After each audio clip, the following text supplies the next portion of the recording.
तो मैं कह रहा हूं कि इस बार जो है जंग ओपन होगी। मैं चैलेंज करता हूं सबको, ये इसलिए नहीं कि मेरे में कोई काबिलियत है या मैं बेहतर हूं उनसे, नहीं, हकीकत की बुनियादों पे हकीकत बताइए क्या है, आपका विजन क्या है, पॉलिटिकल विजन क्या है, मिशन क्या है, आप बताइए ना लोगों को। छुपके क्यों रहना है? सरेआम पता चलना चाहिए लोगों को कि मिशन क्या है, आपका विजन क्या है, आप क्या चाहते हैं, आपका जंग किसके साथ है, आप कहां पे लोगों को ले जाना चाहते हैं। अगर यहां पे डेवलपमेंट नहीं हुई तो क्यों नहीं हुई, अगर आप डेवलप करेंगे तो कितने वक्त में करेंगे, क्या है आपका, सारा कुछ पता होना चाहिए जनाब, तब जाके जो है लोगों की नुमाइंदगी सही से होगी। तो आज तो हम रो रहे हैं नाली के लिए कि ड्रेनेज नहीं है हमारे पास, ये हमारे बड़े मसले हैं। देखिए कहां पे उलझा के रखा है हमें सियासतदानों ने कि आज हमें सोपोर में लगता है कि ड्रेनेज हमारा सबसे बड़ा मसला बन चुका है, पानी हमारा सबसे बड़ा मसला बन चुका है, जबकि ये बेसिक जरूरियातें हैं। लोग तो सोच रहे हैं, कोडिंग सोच रहे हैं, लोग तो टेक्नोलॉजी पे चले गए हैं, एक टेक्नोलॉजी को नेक्स्ट लेवल पे ले गए, लेकिन आज भी हम जो है ड्रेन की बात कर रहे हैं कि हमारे पास जी ड्रेनेज सिस्टम नहीं है, हमारे पास जी पानी नहीं है, हमारे पास जी बिजली नहीं है, लोगों को उलझा के रखा है। कितनी सारी चीजें यहां पे, टूरिज्म है, क्या किया इन्होंने 70 साल जनाब, क्या किया इन लोगों ने 70 साल? तो दीजिए ना मौका, चलिए मान लेते हैं जितनी आपने कोशिश करनी थी आपने कर दी, हमें भी तो मौका दीजिए नौजवानों को। केजरीवाल जी ने काम किया, यूटी के बावजूद फ्री बिजली दी, यूटी होने के बावजूद जो है एजुकेशन, वर्ल्ड क्लास एजुकेशन दी, world class health care system दिया। तो जनाब जब हम यूटी में रह के, उस पावर के गढ़ में रह के हम ये चीजें कर सकते हैं, तो जम्मू कश्मीर में क्या हम नहीं कर सकते हैं, जो इतना रिच इन रिसोर्सेज है, जिनके पास बिजली अपनी है, रिसोर्सेज अपने हैं, मिनरल्स अपने हैं। नाज़रीन अस्सलाम वालेकुम रहमतुल्लाहि व बरकातुहू। आज के मुलाकात के प्रोग्राम में हमारे मेहमान हैं हकीम रिजवान साहब। रिजवान साहब आम आदमी पार्टी की तरफ से सोपोर में कैंडिडेट रखे गए हैं। रिजवान साहब, सबसे पहले हम इनसे जानना चाहेंगे, रिजवान साहब आपका मैनिफेस्टो, इलेक्शन मैनिफेस्टो क्या है आम आदमी की पार्टी की तरफ से? देखिए सबसे बड़ी बात जो है, सबसे बड़ी बात है कि सियासी जमातें जो है इनकी बहुत बड़ी रेस्पॉन्सिबिलिटी होती है, या सियासी तंजीमें या कैंडिडेट जो होता है इसकी बहुत बड़ी जिम्मेदारी होती है समाज में। जो सियासत है, सियासत एक ऐसी सतह है जहाँ पे जो है हम बहुत बड़े बदलाव की बात करते हैं, बहुत बड़े बदलाव का सोचते हैं। तो आम आदमी पार्टी वो जमात है जिसने इस सतह को, सियासत के सतह को एक डेवलपमेंट की तरफ लिया, एक ऑप्टिमल यूटिलाइजेशन की तरफ लिया। और आपने देखा होगा दिल्ली में जब हमने काम किया, जो हमने गारंटीज दी थी अपने मैनिफेस्टो में, वो काम जो है हमने दिल्ली में किया। एक यूटी होने के बावजूद हमने दिल्ली में जो है बिजली मैसर कराई वहाँ के लोगों को, वहाँ के अवामों को, वहाँ के गरीबों को। जबकि दिल्ली में जो है अपनी पैदाइश नहीं है बिजली की, लेकिन हम हरियाणा से जो है बिजली खरीद के लाते हैं, हम यूपी से बिजली खरीद के लाते हैं, और वहाँ पे जो है वहाँ के लोगों को, बाशिंदों को जो है हम बिजली मुफ्त मैसर करते हैं। और रही एजुकेशन की बात, एजुकेशन में आप गवर्नमेंट स्कूल्स में देखिए कि गवर्नमेंट स्कूल्स का नक्शा हमने बदल दिया। इंफ्रास्ट्रक्चर के साथ साथ, फुल लेंथ स्विमिंग पूल्स के साथ साथ हमने सॉफ्टवेयर भी बदल दिया। वहाँ की एजुकेशन जो है हमने अपग्रेड कर दी, वहाँ का जो फीडबैक मैकेनिज्म है वो हमने चेंज कर दिया, वहाँ के टीचर्स को हमने ट्रेनिंग्स दी, बाहर से हमने एक्सपर्ट्स बुलाए या उनको बाहर भेजा। तो हमने जो है सारा निज़ाम चेंज कर दिया, तभी जाके जो है वहाँ 13 लाख बच्चे जो है बाकी स्कूलों से निकल के गवर्नमेंट स्कूल में आगे पढ़ने के लिए। गवर्नमेंट स्कूल्स में हमने आर्टिफिशियल इंटेलिजेंस सिखाया बच्चों को। एक गरीब का बच्चा, एक रेडे वाले का, टांगे वाले का, मजदूर का, रंगसाज का बच्चा जो है, या बिजनेसमैन का भी बच्चा, वहां पे जो है तिजारतदार का भी बच्चा जो है वहां पे आर्टिफिशियल इंटेलिजेंस सीख रहा है। वहां पे गेम खेलने के साथ साथ गेम बनाना भी जानता है। वहां पे कोडिंग की क्लासेस होती है। रही ये दो चीजें। तीसरी चीज जो हमने मैसर कराई वहां पे, हेल्थ सेक्टर में एक हेल्थ सिस्टम जो है, हेल्थ केयर सिस्टम, उसमें एक रेवोल्यूशन लाया, इनकलाब लाया कि हमने ये कहा कि जो मोहल्ला है, फॉर एग्जांपल ये इलाका है कि यहाँ के अंदर यहाँ के बाशिंदों को छोटी छोटी चीजों के लिए जो है अस्पताल ना जाना पड़े। हमने मोहल्ला क्लिनिक्स बनाए, वहां पे 118 टेस्ट जो है फ्री रखे, जो मेडिसिन है वो फ्री रखी। और अस्पतालों में अगर किसी को बड़ा कोई ऑपरेशन कराना हो या कोई ऐसी बीमारी हो जिसका इलाज, जिसमें रकम जो है बहुत खर्चा हो, तो वो हमने फ्री कराया है। अच्छा, अपनी माओ बहनों के लिए हमने, अपनी बेटियों के लिए जो है हमने फ्री ट्रांसपोर्टेशन रखी वहां पे, सिक्योरिटी के लिए हमने सीसीटीवीज लगवाए, पानी जो है मुफ्त फराहम किया, वो भी साफ पानी, फिल्टर्ड पानी जो है मुफ्त हमने फराहम किया। तो ये सारी चीजें जो है हमारा स्टैंडर्ड मैनिफेस्टो है। और जब हम पंजाब गए तो पंजाब में भी हमने यही काम किया, और उसके बावजूद जो उस इलाके की जरूरत है उस पर भी हम काम करते हैं। देखिए, हमने पंजाब में जाके 30,000 डेली वेजेस को जो परमानेंट पहले ही महीने किया। तो ये हमारा काम है, हमारी गारंटीज होती है, बस मैनिफेस्टो जो है नाम के लिए नहीं हम बनाते। अच्छा, यानी कि रिजवान साहब, जो मैनिफेस्टो दिल्ली का है, जो मैनिफेस्टो पंजाब का है, वही जम्मू कश्मीर का भी है। ये हमारे स्टैंडर्ड गारंटीज है। देखिए, एक इंसान जब जहनी तौर पे आजाद हो जाएगा, एक गरीब इंसान या लोअर मिडिल क्लास या अपर मिडिल क्लास भी आज वो भी दुश्वारियों से जा रहा है, तो जब हम इस सतह पे काम करेंगे, इस तरीके से काम करेंगे, तो वो तो आजाद हो जाएगा। जब उसका हेल्थ केयर सही होगा, फ्री होगा, मुफ्त होगा, जब उसके बच्चे की एजुकेशन फ्री होगी और वर्ल्ड क्लास एजुकेशन होगी, जब उसका जो है उनकी जो है औरतों का या खवातीनों का जो है ट्रांसपोर्टेशन फ्री होगा, उनको सिक्योरिटी, वो सेफ फील करेंगे। बिजली सबसे बड़ी चीज जो है, एक गरीब इंसान के पास, एक टांगे वाले, एक रेडियो वाले के पास, खासकर सोपोर में एक मामूली इंसान के पास इनके बारे में कोई नहीं सोचता। हम लोग जो है, हम लोग एसी कमरों में बैठ के बात करते हैं, और लेकिन इनके बारे में कोई नहीं सोचता। लेकिन आम आदमी पार्टी वो जमात है जो इनके बारे में सोचती है, गरीबों के बारे में, टांगे वालों के बारे में। फ्री बिजली हम मैसर कर रहे हैं। और आप देखिए, कश्मीर में जो पैदाइश होती है बिजली की, एक तो यहां पे हर एक इलाके में 24 घंटे बिजली होनी चाहिए थी और फ्री होनी चाहिए थी, लेकिन इतने साल बाद, 70 साल बाद आज कह रही हैं ये तंजीमें कि हम जी फ्री बिजली मैसर कराएंगे। एक तरफ से जनाब ये कहते हैं कि अब हमारे पास वो ताकत नहीं रही, एलजी साहब को सारी ताकतें दे दी, ठीक है, और हमारा काम बस पियोन का रहा है। लेकिन दूसरी तरफ से जब इनकी गवर्नमेंट्स थी, जब स्टेटहुड था यहाँ का, ये पावरफुल गवर्नमेंट्स थी, इनका चीफ सेक्रेटरी भी इन्हीं का, डीसी भी इन्हीं का, एसएसपी भी इन्हीं का, डायरेक्टर्स भी इनके, तब ये मैसर नहीं कर पाए क्योंकि इन्होंने एनटीपीसी के प्रोजेक्ट जो है बाहर भेज दिए।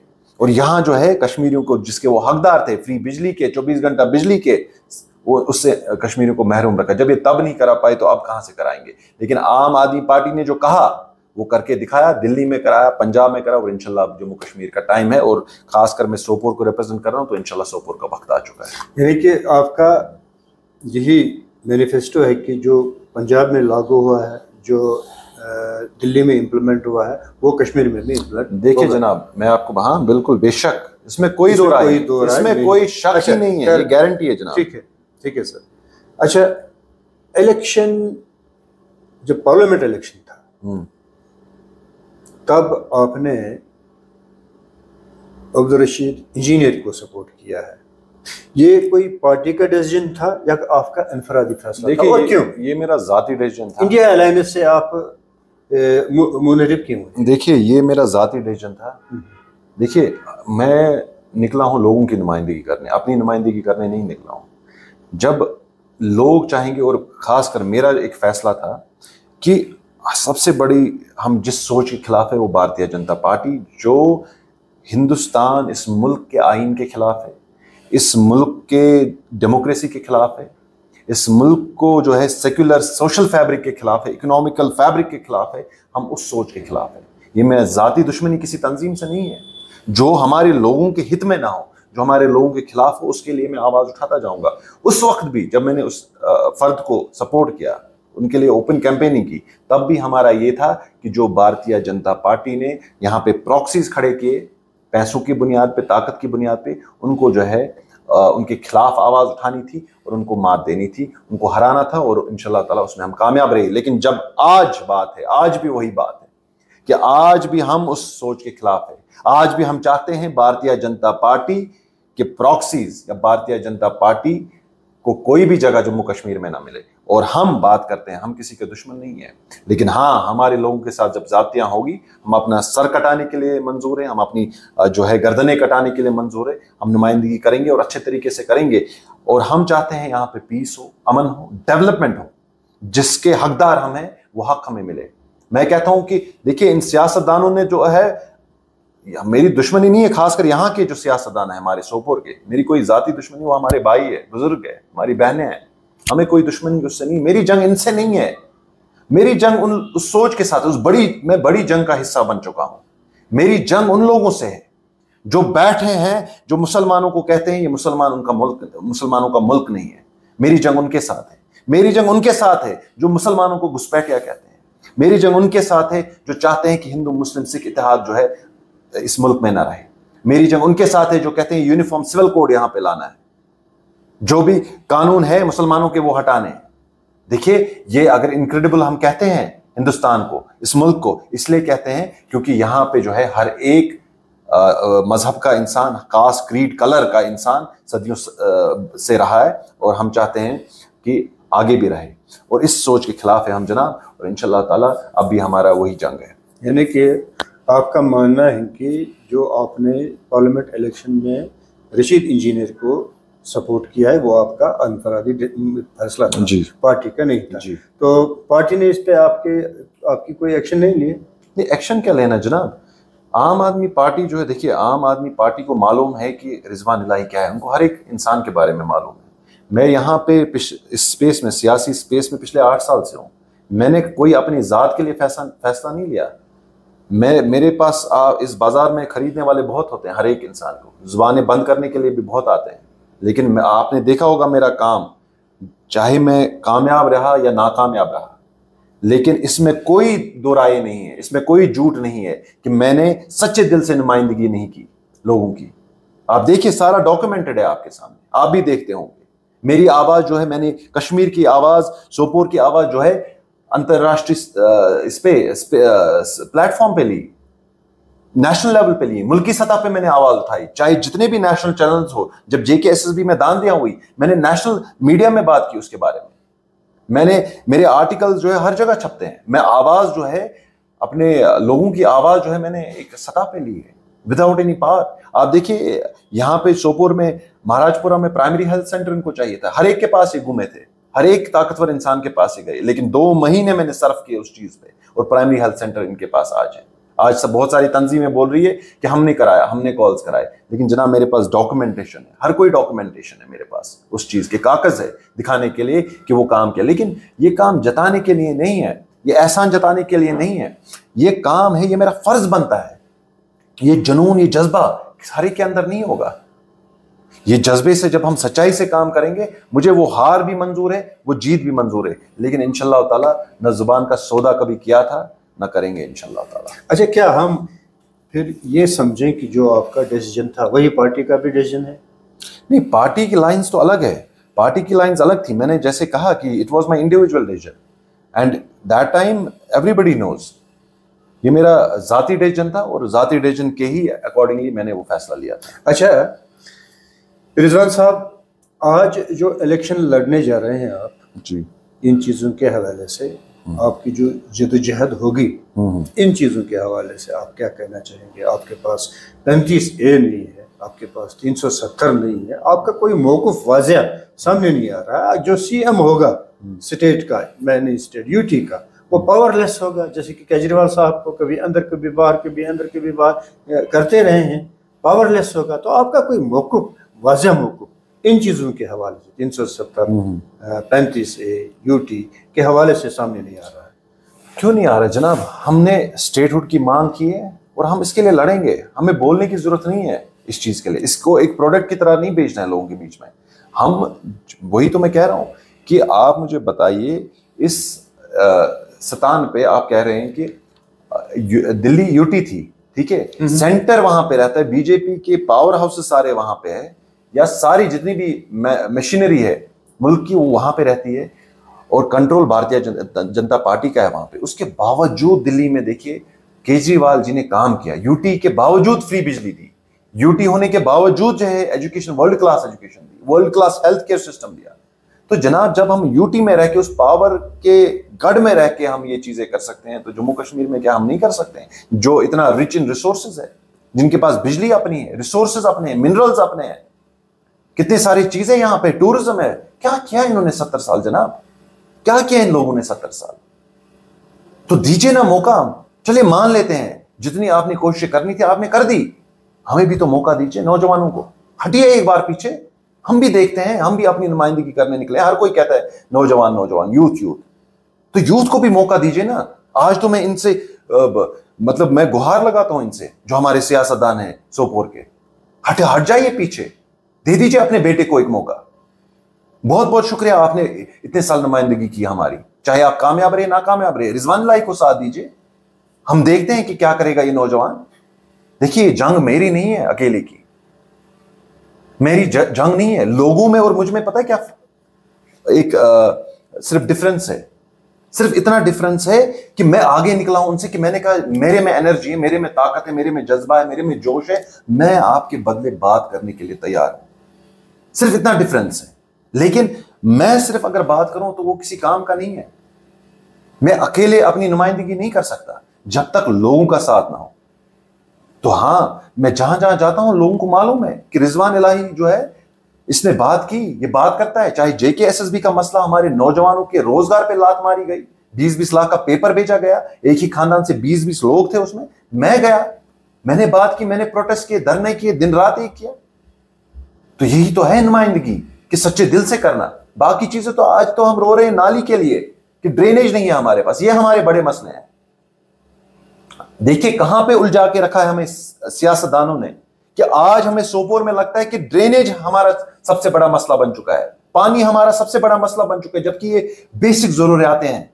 लोग तो सोच रहे हैं, कोडिंग सोच रहे हैं, लोग तो टेक्नोलॉजी पे चले गए हैं, एक टेक्नोलॉजी को नेक्स्ट लेवल पे ले गए। लेकिन आज भी हम जो है ड्रेन की बात कर रहे हैं कि हमारे पास जी ड्रेनेज सिस्टम नहीं है, हमारे पास जी पानी नहीं है, हमारे पास जी बिजली नहीं है। लोगों को उलझा के रखा है, उनको नंगा कर दिया, उनके रोजगार पे लात मारी, उनके वकार पे लात मारी, उनकी इज्जत पे लात मारी, और फिर जाके जो है घरों पे बुलडोजर चलाते हैं। आपने देखा होगा कुछ साल पहले एक नोटिस निकली थी, घरों पे बुलडोजर चलाइए। कौन बंदा है सोपोर से आज तक निकला जिसने हक की बात की? सारे डरते हैं। ये रिजवान इलाही था ना जो गाड़ी पे चढ़ चढ़ के बोला हकीकत क्या है, कि हम भारतीय जनता पार्टी के खिलाफ है, या मैं भी वही करूं, वही जमीर फरोशी या अपनी तिजारत करूं। इस जो ये सियासत है, सियासत को ये तिजारत बना दो। ये तो लोगों को समझना है। जमाना गया जनाब, जब नोकिया था वो जमाना चला गया। रिजवान साहब, मेरे कहने का मतलब ये था, जब धारा 35A, धारा 370 हटाई गई और जम्मू कश्मीर को यूटी बनाया गया, तो आम आदमी पार्टी का मौक़िफ़ सामने नहीं आया। उन्होंने चुप साध ली है इस मामले पर। तो क्या वजह है? ये चुप ही नहीं साधी जनाब। आप मुझे बताइए, पहली चीज मुझे बताइए कि ये भारतीय जनता पार्टी और RSS के मंशूर में पिछले 70 साल से था कि 370 को हटाना है, था कि नहीं जनाब? हाँ, इस पे मैं खुल के बात करना चाहता हूं, और जो हमें देख रहे हैं बस वो भी सोचे समझे इसके बारे में।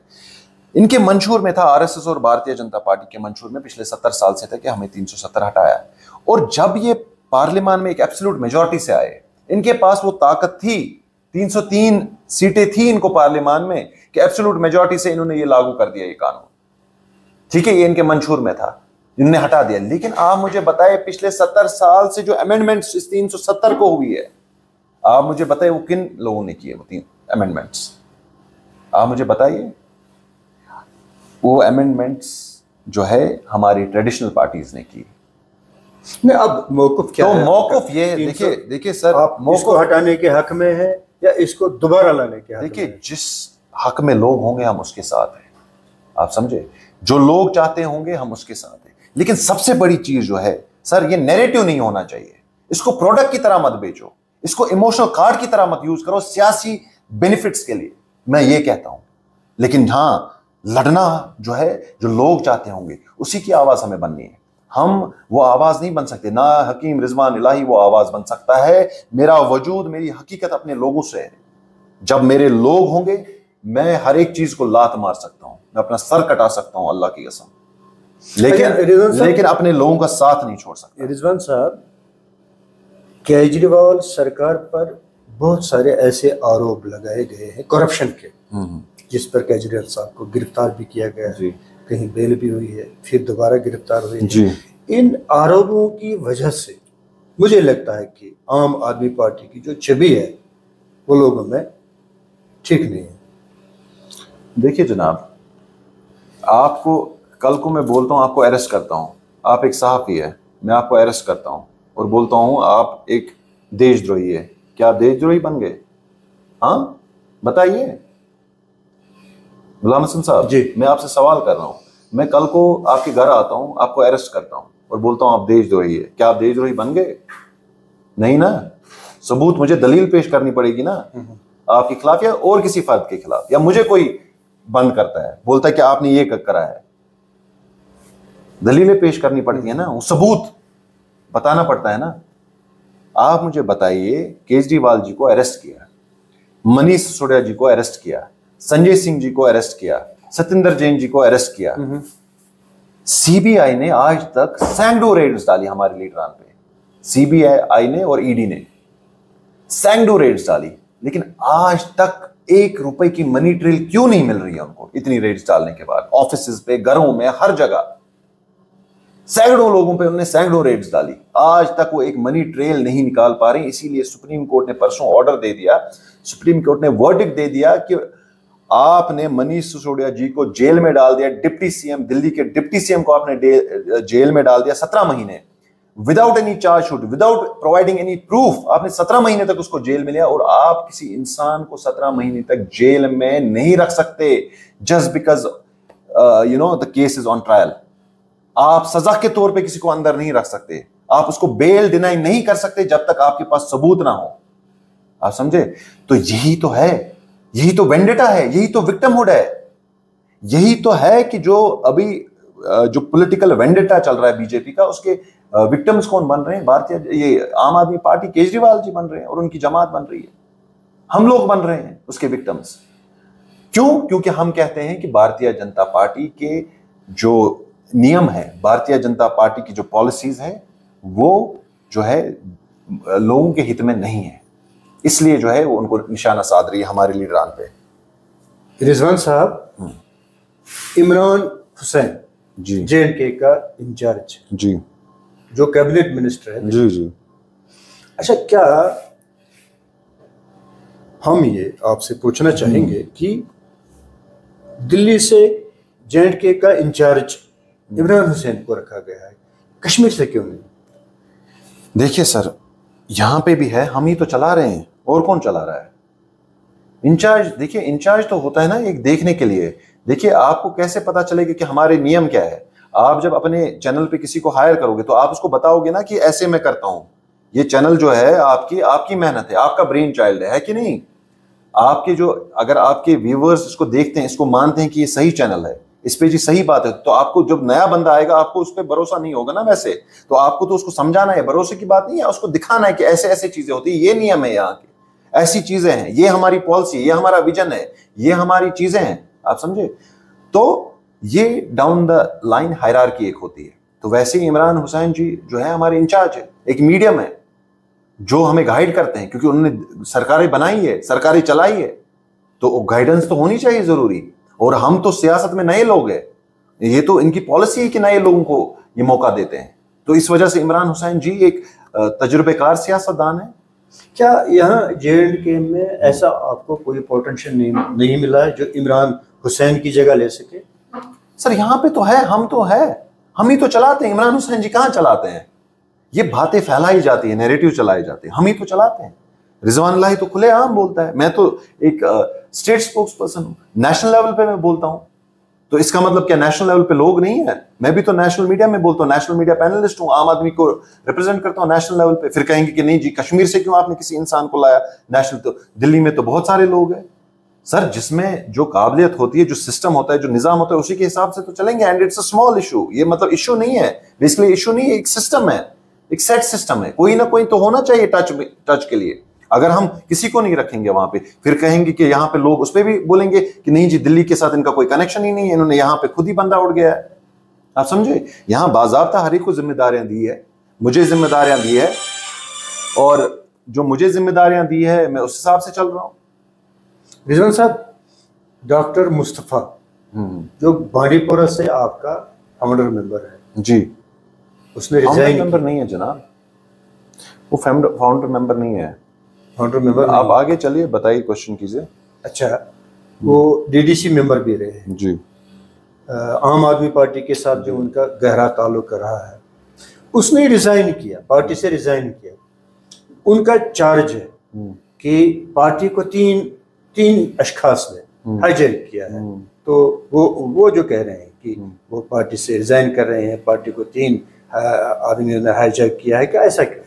सर वो तो उन्हीं से आपको सवाल पूछना पड़ेगा, वो उसका जवाब मैं कैसे दे सकता हूँ? उसने रिजाइन क्यों किया? सर रिजाइन वो जाने। देखिए अगर वो आपका मेंबर, देखिए सर मैं आपको एक बात बताऊंगा, जो फाउंडिंग मेंबर नहीं था जनाब, वो जेकेपीएम में थे, जेकेपीएम से वो आम आदमी पार्टी में आए। ऐसे बहुत सारे लोग आए हैं आम आदमी पार्टी में, बाकी जमातों से लोग आए हैं, जो वॉलंटियर्स थे बाकी जमातों में, वो यहाँ पे आए हैं। देखिए वो ये सवाल जो आप कर रहे हैं, ये उनको सवाल आपको पूछना चाहिए कि कौन लोग थे, क्या था। बाकी ये जमातों में आते हैं लोग, जाते हैं। देखिए आम आदमी पार्टी की सबसे खासियत क्या है, आम आदमी पार्टी जो है भरोसा उस इंसान पे करती है जो परख के निकले, उस इंसान पे ये भरोसा करती है। जमात में तो सारे लोग आते हैं, अच्छे बुरे, है कि नहीं, लेकिन जो आम आदमी पार्टी जिसको जिम्मेदारी देती है उसको बहुत ही अच्छे से परखती है, बहुत ही अच्छे से परखती है, तब जाके जो है जिम्मेदारी देती है। और आपने देखा होगा पार्टीज में लोग आते हैं जाते हैं, लेकिन जो आइडियोलॉजी पे टिका रहता है वही तो आगे जाएगा। जिसको समझ आएगी कि आम आदमी पार्टी क्या है, कैसे है, तो वही टिका रहेगा। और इंशाल्लाह ताला हमने भरपूर कोशिश की और हम टिके रहे।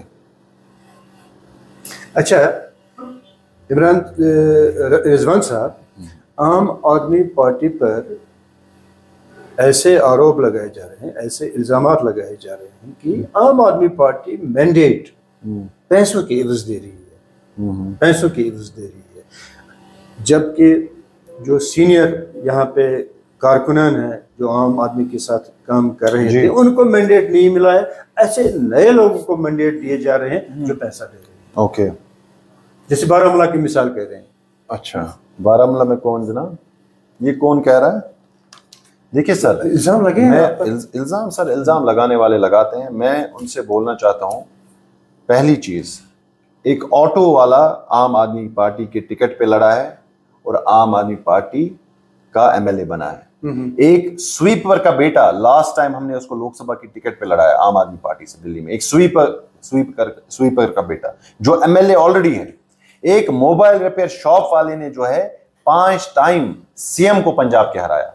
सो आप देखिए ना, यहीं पे इनका प्रोपेगेंडा फेल होता है, यहीं पे इनका प्रोपेगेंडा फेल होता है। ये सारी झूठे नैरेटिव्स, जो मक्कार लोग होते हैं, मुनाफिक लोग होते हैं, वही ये नैरेटिव्स फैलाते हैं। अच्छा रिजवान साहब, साउथ में आपके खाली 3 कैंडिडेट कंटेस्ट कर रहे हैं, जबकि आपने बहुत सारों को वहाँ पे ऑफर दी थी कि आप इलेक्शन लड़े, तो 3 ही वहाँ पे मैदान में रहे हैं, ऐसा क्यों? सर देखिए, ऑफर नहीं, ऑफर तो आपने देखा होगा, अगर आप आए होंगे वहाँ पे, हमारे ऑफिस भीड़ लगी थी इसके लिए, मैंडेट्स के लिए भीड़ लगी थी सर। यहाँ तो वैसी तंजीमों से लोग लड़ रहे हैं जिनका वजूद ही नहीं है। आम आदमी पार्टी तो एक नेशनल पार्टी और रेप्यूटेड एक ब्रांड है मुल्क के पॉलिटिक्स में, तो आप खुद सोचिए कितने सारे लोग आए होंगे। लेकिन आम आदमी पार्टी बहुत पर्टिकुलर है, किसे उनको टिकट देनी चाहिए, किसे नहीं देनी चाहिए। इसमें एक पूरा एनालिसिस होता है, एक सिस्टम बैठता है, पैरामीटर सेट होते हैं, तब जाके मैंडेट मिलता है। ऐसा नहीं कि हमारे पास लोग नहीं, हम 90 की 90 सीटों पे उठा सकते थे, लेकिन हमने जितनी भी सीटों पे उठाया, ऑलमोस्ट हम 60-65 सीट्स पे लड़ रहे हैं जम्मू कश्मीर को मिला के। और वहां पे हमने उन लोगों को दिया है जो वाकई में काम करना चाहते हैं, जो वाकई में सियासत को जानते हैं, जो वाकई में जो है ईमानदारी से काम करेंगे। अच्छा रिजवान साहब, बडगाम में आपका जावेद इकबाल जी, वो इंडिपेंडेंट इलेक्शन लड़ रहे हैं जी, अगर वो आम आदमी पार्टी में काम कर रहा था, वो इंडिपेंडेंट क्यों आ गए? सर वो उसका जवाब वही दे सकते हैं। देखिए जावेद साहब जो है, उनके ताल्लुक डीपीएपी से रहे थे और रिसेंटली कुछ दिन पहले, 5-10 दिन पहले वो पार्टी में आए थे। और मुझे नहीं पता कि क्या उनका मंशूर था, क्या नहीं था, वो जानते हैं, उसका जवाब वो बेहतरी से दे सकते हैं। लेकिन जैसे कि मैंने कहा कि बहुत सारी चीज़ें होती है पार्टीज में, पार्टी हमेशा सोच समझ के जो है मैंडेट देती है, सोच समझ के जिम्मेदारियां देती है, ये मैंने आपको बार बार कहा।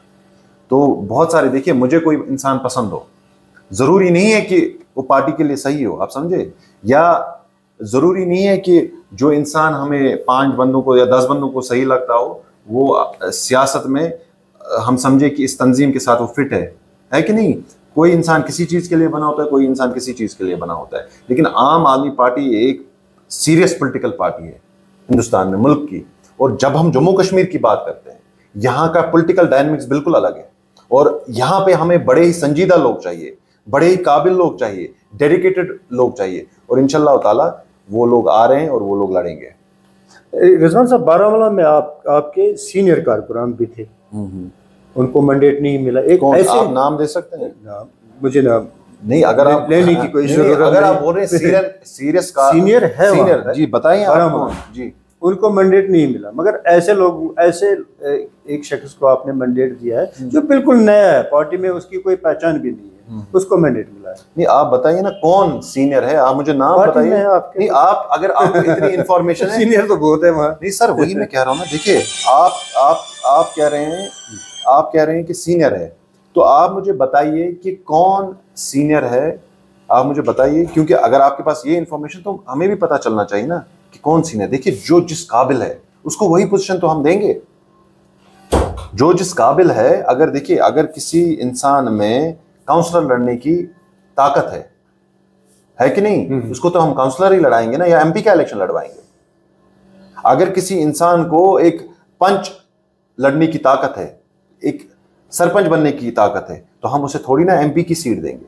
जिसको जो ताकत है, जो कैपेसिटी है, उसको हम वहीं पे रखते हैं। देखिए, ये भी तो जरूरी है।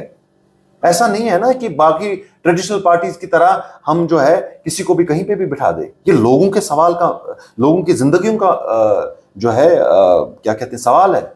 हमारे बच्चों के मुस्तकबिल का सवाल है, ये रियासत की डेवलपमेंट का सवाल है। वो सियासत चली गई जनाब, जहां पे जो है मैंडेट्स बेचे जाते थे। यहां पे काबिलियत पे काम होता है कि किसमें कितना जोश जज्बा है, किसमें कितनी सलाहियत है, किसमें कितना ईमान है। ये देखिए, अगर मुझे कोई नया बंदा भी मिलेगा ना अभी, जो मुझे जानता नहीं होगा, उसको नहीं लगेंगे 10 दिन भी पता करने में कि रिजवान इलाही का सियासी जो क्या कहते हैं काम रहा है या जर्नी रही है, वो कैसी रही है। आज सारा डॉक्यूमेंटेड है। आप लोगों से आसपास पूछ सकते हैं कि रिजवान इलाही क्या है, इसकी हकीकत क्या है, इसका बैकग्राउंड क्या है, ये कहां से आया, कहां को जाना चाहता है, इसका विजन क्या है, ये करता क्या है। सियासत में कुछ छुपा नहीं रहता जनाब। तो ये चीजें यही चीजें देख के तो हमें आगे बढ़ना है। और आम आदमी पार्टी बिल्कुल वो जमात है। अरविंद केजरीवाल जी एक कमिश्नर थे, आईआरएस ऑफिसर थे, आईआईटीएन थे, वो छोड़ के वो सियासत में आए। हमारे नेशनल जनरल सेक्रेटरी, उसने जो है मुल्क के 3 बड़े इंस्टीट्यूट्स में पढ़ा है, MIT, USA, Oxford, Harvard. IIT का एक्स प्रोफेसर रहा है, वो छोड़ के वो सियासत में आया। एक स्ट्रगल रही है उसकी पंजाब इलेक्शंस में 4 साल, उनका नाम भी कहीं नहीं था। वो सब ऐशो आराम छोड़ के वो आए हैं। Raghav Chadha ji, chartered accountant, London school of economics. Atishi ji, London school of economics. ऐसे ऐसे हमारे सैकड़ों सर एग्जांपल्स हैं जो हमें गाइड करते हैं। रिजवान साहब, आपका ये पहला इलेक्शन जी, वो भी असेंबली का जी, वो भी सोपोर में जी। यहाँ पे नेशनल कॉन्फ्रेंस है जो 7-8 दहाइयों से काम कर रही है जम्मू कश्मीर में। यहाँ पर पीडीपी है, यहाँ पर कांग्रेस है जी, यहाँ पर आम इत्तेहाद पार्टी है जी, यहाँ पर पीपल्स कॉन्फ्रेंस है, बहुत सारी पार्टियां हैं। जी। इन पार्टियों को मद्देनजर रखकर आपका जो ये इलेक्शन ट्रेंड होगा, आपका जो मीडियम होगा लड़ने का, वो क्या होगा? और आपका जो नजदीकी हरीफ है इलेक्शन में, कौन रहेगा नजदीकी हरीफ? देखिए, मैं आपको सबसे जो इम्पोर्टेंट बात बताना चाहता हूँ, ये जंग जो है ये मेरे लिए इसलिए अजीज है, कुर्सी के लिए नहीं। ताकत है, बेशक ताकत जरूरी है। मैं कहता हूँ कि मेरे पास जब ताकत होगी तो मैं बेहतर काम कर पाऊंगा, बेहतर तरीके से काम कर पाऊंगा। लेकिन मैंने 8 साल बस नुमाइंदगी की है। 8 साल में अपोजिशन में रहा हूं, जबकि सारे लोग जो है, मैक्सिमम लोग यहाँ पे सियासी लोग बिके। 80% 90% लोग यहाँ पे कश्मीर में बिके, जहां पे उन्होंने देखा कि पावर की तरफ सब चले गए, कि बीजेपी का कंट्रोल है, सब कुछ वो संभाल रहे, सारे चले गए। 90% लोग, 95% लोग, कुछ लोग, चंद लोग बचे, कुछ लोग जो है जो सियासत में डटे रहे, मुकाबला किया भारतीय जनता पार्टी का। उसमें से ये फर्द भी एक है, ये नाचीज भी एक इंसान है जिसने भारतीय जनता पार्टी के खिलाफ लड़ा, जिसे जहां पे मुझे मालूम था मेरे साथ कुछ भी हो सकता था। हर मीडियम पे मैंने लड़ा, हर मीडियम पे मैंने बात की कि भारतीय जनता पार्टी ने जो हमारा हुकूक था 7 साल से इलेक्शन लड़ने का, नुमाइंदगी करने का, आईन इसका हक हमें देती है, यहाँ की जमहूरियत हमें इसका हक देती है, उस जमहूरी हक और आईनी हक से हमें महरूम रखा किसने? भारतीय जनता पार्टी ने। ये मैंने बोला है, हर एक मीडियम पे मैंने, हर एक प्लेटफॉर्म पे मैंने इसकी बात की है। अच्छा, रिजवान साहब, सोपोर के लोगों के लिए आपका पैगाम देखिए इलेक्शन के सिलसिले में ये क्या रहे? ये देखिए, यहाँ पे जो है, यहाँ पे कोई बात नहीं करता था ओपनली। सोपोर में हमने देखा है, एक 2000 से हमने देखा है सोपोर का नुमाइंदा बनते हुए, जबकि यहाँ पे 1 लाख से जायद वोट्स थे, 1 लाख से ज्यादा वोटर्स थे। हमने 2000 से देखा यहाँ का नुमाइंदा बनते हुए। वो 2000 का नुमाइंदा नहीं था, वो पूरे सोपोर का नुमाइंदा था। जितनी भी पॉपुलेशन है यहाँ पे, उन बच्चों का भी, जिनके वोट्स भी नहीं, उनका भी नुमाइंदा था। तो मैं कह रहा हूं कि इस बार जो है जंग ओपन होगी। मैं चैलेंज करता हूं सबको। ये इसलिए नहीं कि मेरे में कोई काबिलियत है या मैं बेहतर हूं उनसे, नहीं। हकीकत की बुनियादों पे हकीकत बताइए क्या है, आपका विजन क्या है, पॉलिटिकल विजन क्या है, मिशन क्या है, आप बताइए ना लोगों को। चुपके क्यों रहना है? सरेआम पता चलना चाहिए लोगों को कि मिशन क्या है, आपका विजन क्या है, आप क्या चाहते हैं, आपका जंग किसके साथ है, आप कहां पे लोगों को ले जाना चाहते हैं। अगर यहां पे डेवलपमेंट नहीं हुई तो क्यों नहीं हुई, अगर आप डेवलप करेंगे तो कितने वक्त में करेंगे, क्या है आपका, सारा कुछ पता होना चाहिए जनाब, तब जाके जो है लोगों की नुमाइंदगी सही से होगी। आपका बहुत बहुत शुक्रिया प्रोग्राम में आने का। बहुत बहुत शुक्रिया जनाब।